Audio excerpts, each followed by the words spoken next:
Heat wave का खदशा, तालीमी इदारों के औकात कार तब्दील। शहर इक़्तिदार इन दिनों शदीद गर्मी की लपेट में है। गर्मी में इजाफे के सबब हीट वेव का खदशा पैदा हो गया है। सेक्रेटरी एजुकेशन मोहिउद्दीन वानी ने कहा है कि गर्मी की शिद्दत में इजाफे के बाइस विफाकी तालीमी इदारों के औकात कार तब्दील कर दिए गए हैं। सेक्रेटरी एजुकेशन के मुताबिक विफाकी तालीमी इदारे सुबह 7:30 से 1 बजे तक खुलेंगे।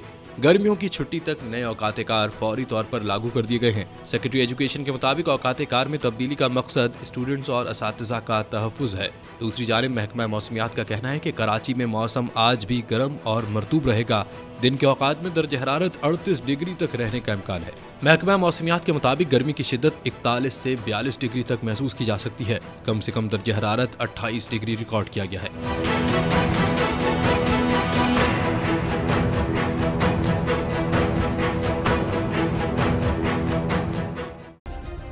सब्सक्राइब करें और बेल दबाएं ताकि कोई खबर रह न जाए।